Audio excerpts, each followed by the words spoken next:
ዘመቻ ባናደው በ10ኛ ቀን ውለው የውጊያ ታሪኩ ዳግም ተቀይሯል። በምዕራብ ወሎ ቀጠናዎች ሙሉ ውጊያ ላይ ሲውሉ የደቡብ ወሎ አመዛኙ ስፍራ የውጊያ ቀጠና ሆኗል። ወልዲያ ዙሪያም ዳግም ውጊያ አገርሽቷል። በወታደራዊ ስትራቴጂካዊ አመችነታቸው የሚታወቁት ከመቄት እስከ ጋሸና ባሉ ከተሞች ከባድ ትንቅንቅ ውሏል። የአባይ ሸለቆ ወሳኟ ከተማ መካነ ሰላም በፋኖ ኃይሎች እጅ ዳግም ገብታለች።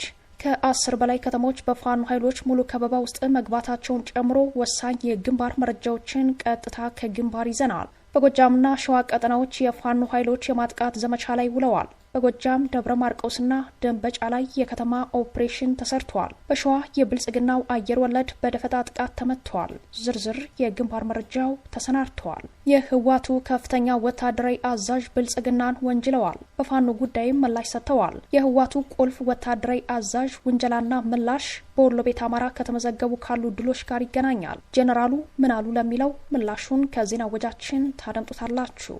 በሱዳን የእርስ በርስ ጦርነት የአብይ አህመድ አጋር ከኢትዮጵያ አዋሳኝ ቀጠናዎች ሙሉ በሙሉ ርቀዋል። ከኢትዮጵያና ኤርትራ ተዋሳኝ የሱዳን አካባቢዎች የራቁት የአብይ የጦር አጋር ሄሜቲ አብይ አጋራቸውን ለሚያስቡት ዓላማ እንዳይጠቀሙበት እንቅፋት የሆነባቸው ይመስላል። በአፍሪካ ቀንድ ዜና ትንታኔያችን ቃኝተነዋል። እነዚህንና ሌሎች የግንባርና ሀገራዊ መረጃዎችን ዜና ትንታኔዎችን ይዘናል። በድጋሚ አብራችሁን ቆዩ እያለን ወደ ዝርዝር መረጃዎቹ እናመራለን። ዘመቻ ባናደው በ10ኛ ቀን ውሎ የውጊያ ታሪኩ ዳግም ተቀይሯል።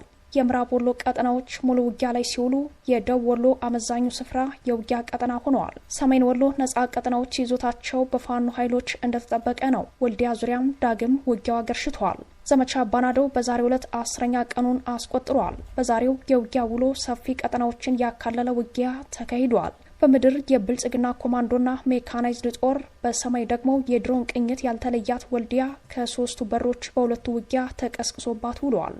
በተለይም በመርጦና መቻሪ በኩል ጠንካራ ውጊያ መካሄዱ ታውቋል። እስከ ቀኑ 9 ሰዓት ድረስ የከባድ መሳሪያ ተኩስ ይሰማ እንደነበር የጠቆሙት የአካባቢው ምንጮች ከወልዲያ ከተማ ብዙም በማትርቀው መርሳ ከተማ ህዝባዊ ውይይቶች ሲካሄዱ መዋላቸውም ተሰምተዋል። ወልዲያ ከተማ ዙሪያ ገረሸው ውጊያ አድማሱን የማስፋት እድል እንዳለው የሚጠቁሙት ምንጮች የከተማዋ 3 በሮች ዳግም በፋኖ ኃይል እጅ የሚገቡ ከሆነ የብልጽግና ጥምር ጦር ከባድ ኪሳራ እንደሚያጋጥመው ተጠባቂ ሆነዋል። በተመሳሳይ የግንባር መረጃ በወታደራዊ ስትራቴጂካዊ አመችነታቸው ከሚታወቁ ከተሞች አንዷ በሆነችው በመቄት ወረዳ ከባድ ውጊያ እንደዋለ ታውቋል። በዛሬው ዕለት የአማራ ፋኖ ብሔራዊ ኃይል ምስራቅ አማራ ቀጠና መኔልክ ዕዝ የልጅ ኢያሱ ኮር የአንሻ ሰይድ ክፍለ ጦር ከመቄት ወደ ጋሸና ሽል ሲንቀሳቀስ የነበረውን የአድማ ብተና ኃይል ሙሉ በሙሉ ከመንገድ ላይ እንዳስቀረው የእዙ የግንባር መረጃ ያሳያል። የክፍለ ጦሩ ቃኞች ከ3 ቦታ ላይ ደፈጣ በመያዝ ከባድ ምት ያሳረፉበት ሲሆን ወደ ጋሸና ጉዞ ላይ የነበረውን ወታደራዊ ሎጂስቲክ የፋኖ ኃይሎች በምርኮ ገቢ አድርገውታል። በዚህ አውደ ውጊያ የሎጂስቲክ እጀባ ላይ ከነበሩ የአድማ ብተና አባላት አብዛኞቹ የተደመሰሱ ሲሆን አንድ ፓትሮል የቆሰለ የሰው ኃይል ወደ ጋሸና መወሰዱን የአንሻ ሰይድ ክፍለ ጦር የህዝብ ግንኙነት ኃላፊ አርበኛ መኩሪያ አጋዥ ለጣቢያችን አስታውቋል። አድማጭ ተመልካቾቻችን በዘመቻ ባናደው 10ኛ ቀን የዘመቻ ውሎ መካነ ሰላም ጨምሮ ሌሎች ወሳኝ ከተሞች በፋኖ ኃይሎች ነጻ የወጡ ሲሆን በርካታ ከተሞች በፋኖ ኃይሎች ሙሉ በሙሉ ከበባ ውስጥ መግባታቸው ተሰምተዋል። ተጨማሪ የአውደ ውጊያ ውሎና የፋኖ ኃይሎችን ስትራቴጂካዊ ድሎች የጣቢያችን የግንባር ዘጋቢ አርበኛ ጋዜጠኛ ተስፋዬ ልሳኑ ቀጥታ ከግንባር እንደሚከተለው ያቀርብልናል። ሰላም ጤና ይስጥልን፣ እንደምን ዋላችሁ። ወደ ዕለቱ የግንባር መረጃዎቻችን እናመራለን። እንግዲህ ከሰሞኑ ለበርካታ ቀናት ያህል በዘመቻ መልክ ታውጆ ከፍተኛ ድል እያስመዘገበ የሚገኘው ዘመቻ ባናደው ሳጅን አደማሊ በወሎ ቤት አማራ ላይ ከባድ ለውጦች እየመጡ ይገኛሉ። በተለይም እንግዲህ ያገዛዙ ሰራዊት አልኝ የሚላቸው አቅሞች ሁሉ እየተጠቀመ ይገኛል። ነገር ግን ምንም ፈቀቅ ያለ ለውጥ ማምጣት አልቻለም። በርካታ ያገዛዙ ሰራዊት በወሎ ተራሮች እየወደቁ ይገኛሉ። በዛሬው ዕለትም ከፍተኛ ድል ተገኝቷል። እንግዲህ ትልቋ ከደቡብ ወሎ ትልቅ ከተማ ከሚባሉት ውስጥ አንዷ የሆነችው መካነ ሰላም ከተማን ጨምሮ በርካታ ከተሞች በአማራ ፋኖ ብሔራዊ ኃይል ምስራቅ አማራ ሚኒሊክ ዕዝ ቁጥጥር ስር ገብተዋል። መካነ ሰላም ከተማ በቁጥጥር ስር መግባቷን ተከትሎ ውግዲ ከተማ መስመሩ በመቆረጡ በርካታ የፋኖ ኃይሎች ከበው ይገኛሉ። እንደዚሁም ከተንታ መስመር ተንታ ወረዳ ሙሉ በሙሉ በፋኖ ቁጥጥር ስር ሲሆን በዛሬው ዕለት ወደ ጊምባ በመገስገስ አባቦሩ ከተባለ ቦታ ላይ ከባድ ትንቅንቅ ሲካሄድ ውሎ የአገዛዙ ሰራዊት ወደ ጊንባ መሸሹ ይታወቃል። በዚሁ ቀጠና እንግዲህ መቅደላ ላይ ተቆርጦ የቀረ ከፍተኛ ቁጥር ያለው የመንግስት ሰራዊት እንደዚሁም አመራሮች አሉ። እነዚህ አመራሮችም ለመንግስት ከፍተኛ ጩኸት እያቀረቡ ይገኛሉ። በድሮን ጥቃትም እንዲወጡ እንደዚሁም በከባድ መሳሪያ የተበታጀበ መንገድ ከተቆረጡበት ቦታ እንዲወጡ እየተማጸኑ ይገኛሉ። ነገር ግን ምንም ማውጣት አልተቻለም። የቤት አማራ ክፍለ ጦር ተንታ ወረዳን ቆርጣ በመያዟ በአካባቢው የሚንቀሳቀሱት የሸውሴን ጅብሪል ክፍለ ጦር መቅደላ ወረዳ ላይ ከፍተኛ ተአምር እየሰሩ በርካታ የአድማ ብተና አባላት እንደዚሁም የመከላከያ አባላት ሙትና ቁስለኛ በመሆን ላይ ይገኛሉ። ህብረተሰቡም እንደዚሁ ከፍተኛ እገዛ በማድረግ በአገዛዙ ሰራዊት ላይ ከፍተኛ ኪሳራ እያደረሰበት ይገኛል።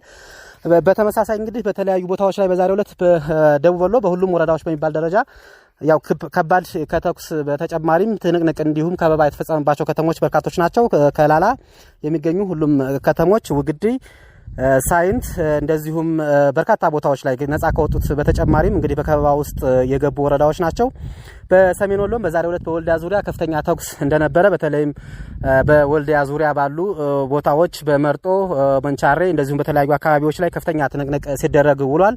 አገዛዙ ሰራዊትም እንግዲህ በድሮን ሲያንዣብብ ነው የዋለው። በተለያዩ ቦታዎች ላይ ጥቃቶችንም ሲፈጽም ነበረ። በከባድ መሳሪያ የታጀበ ከፍተኛ ውድመት በማህበረሰቡ አዝመራ ላይ እያደረሰ ይገኛል። ነገር ግን ማህበረሰቡ የፋኖ ኃይሎች ከማህበረሰቡ ጋር በመሆን በአገዛዙ ሰራዊት በወሎ ሰማይ ስር እንግዲህ መውጫ መግቢያ አሳጥተውት ይገኛሉ። ትንቅንቁ በተለያዩ ቦታዎች ላይ ቀጥሏል። ከፍተኛ ለውጥ የተገኘበት ከፍተኛ ምርታ የተገኘበት ሲሆን በተለያዩ ቦታዎች ላይ መርሳን ጨምሮ በተለያዩ ከተሞች ላይ እንግዲህ ፋኖ የራሱን አስተዳደራዊ መዋቅር እየዘረጋ ይገኛል። በማህበራዊም እንደዚሁም በፖለቲካዊ መንገድ ከማህበረሰቡ ጋር ውይይቶችን እያደረገ የራሱን ጊዜያዊ አስተዳደር እየመሰረተ ይገኛል። በርካታ ከተሞች ከወረዳ ከተሞችም ባሻገር በርካታ በወረዳ ውስጥ የሚገኙ ወሳኝ ቁልፍ ከተሞች በፋኖ ቁጥጥር ስር መግባታቸው ይታወቃል። አጠቃላይ ያሉ መረጃዎችን እየተከታተልን በጣና ሳተላይት ቴሌቪዥን እናደርሳቸዋለን። የተከታተሉ እንጋብዛለን። ተስፋዬ ልሳኑ ነበርኩ ከትግሉ ሜዳ። አመሰግናለሁ።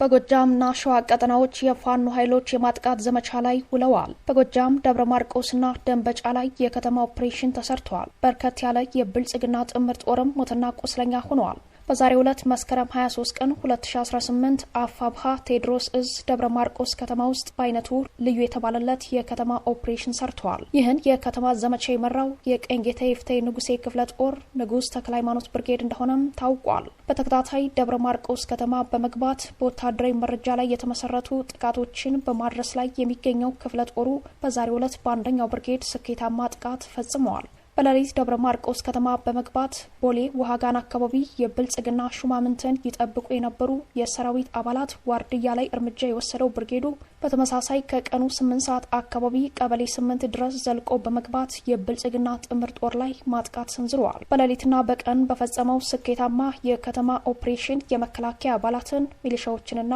መደበኛ ፖሊሶችን ኢላማ ባደረገ መልኩ በመደምሰስ የከተማ ዘመቻ የመምራት አቅሙን አሳይተዋል። ህዝብን በተለየ መልኩ የሚያንገላቱና ለብልጽግና አገዛዝ ዘብ የቆሙትን በማጥናት ከተማ ውስጥ የሚሰሩ ኦፕሬሽኖች ይቀጥላሉ ያለው እዙ የንጉስ ተክለ ሃይማኖት ብርጌድ ደብረ ማርቆስ ከተማ ላይ 24 ሰዓታት ባልሞላ ልዩነት 2 ጊዜ ጥቃት ማድረስ መቻሉ የፋኖን የማጥቃት አቅም ያሳየ ነው ሲል የአውደ ውጊያ ውሎውን ገልጸዋል። በተመሳሳይ ዛሬ ከማለዳው ጀምሮ የደንበጫ ከተማ ላይ የብልጽግና ጥምር ጦር ወታደራዊ ካምፖችን ኢላማ ያደረገ ማጥቃት የከፈቱት የፋኖ ኃይሎች በማዋጋት ላይ የነበረውን የሻለቃ መሪውን ከነ አጃቢዎቹ መደምሰስ እንደቻሉ የግንባር መረጃው ያሳያል። በዚህ የተደናገጡ የመከላከያ አባላት ለፋኖ ኃይሎች እጅ የሰጡ እንዳሉም ታውቋል።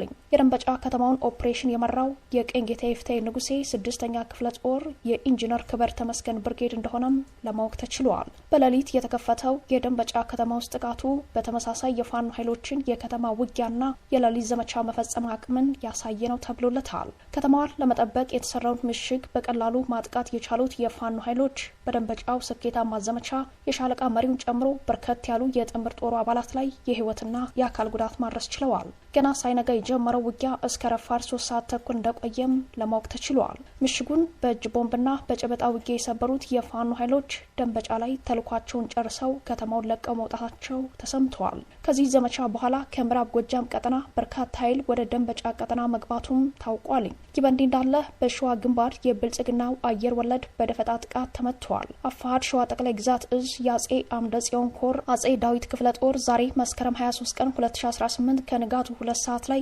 በብልጽግናው የ101ኛ አየር ወለድ ኮማንዶ ክፍለ ጦር ላይ የተጠና የደፈጣ ጥቃት ፈጽመዋል። በሸዋ ጠቅላይ ግዛት መራቤቴ አውራጃ ልዩ ስሙ ጎራንዳ በተባለ ቀበሌ ከፌጥራ ከተማ የተነሳውን የ101ኛ አየር ወለድ ኮማንዶ ክፍለ ጦር ላይ የተቀናጀ የደፈጣ ጥቃት የፈጸሙት የፋኖ ኃይሎች የብልጽግናው አየር ወለድ ሰራዊት ላይ ከባድ ጉዳት ማድረስ መቻላቸውን እዙ በግንባር መረጃው አስታውቋል። ለጊዜው ቁጥራቸው ያልታወቀ የአየር ወለድ ኮማንዶ አባላቱ የህይወትና የአካል ጉዳት ደርሶባቸዋል ያለው እዙ ዛሬ በተደረገው የተቀናጀ ኦፕሬሽን የአጼ አምደ ጽዮን ኮር የቃኝ ሰራዊት፣ የአጼ ዳዊት ክፍለ ጦር የቃኝ አባላት እንዲሁም በቅርቡ ከተመሰረተው የራስ አበበ አረጋይ ክፍለ ጦር የጋራ ድል ማስመዝገባቸውን ለጣቢያችን በላከው የግንባር ማብራሪያ አስታውቋል።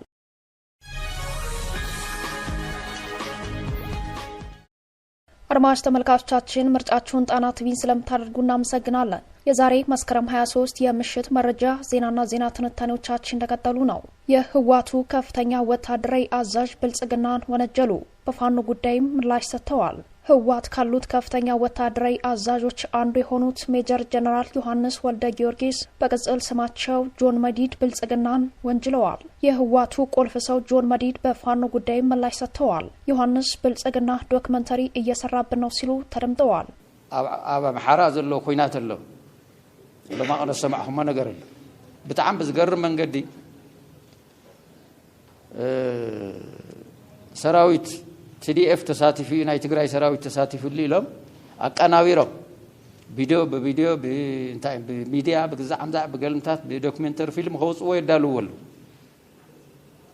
ካብ 1500 ሓይሊ ናይ 24 ናይ 24 ተሳትፊ ኢሎም በአማራ ክልል እየተካሄደ ባለው ጦርነት ውስጥ ከ1000 እስከ 1500 የሚደርሱ የህወሓት አርሚ 24 ታጣቂዎች ተሳትፈዋል የሚል የተቀናበረ ዶክመንተሪ ፊልም እየሰሩ ነው በማለት ብልጽግናን የወነጀሉት የህወሓቱ ጄኔራል ለታጣቂ ቡድኑ የበታች አመራሮች ለሚመጣው ነገር ራሳቸውን አዘጋጁ አይነት ንግግር ሲያደርጉ ተሰምተዋል።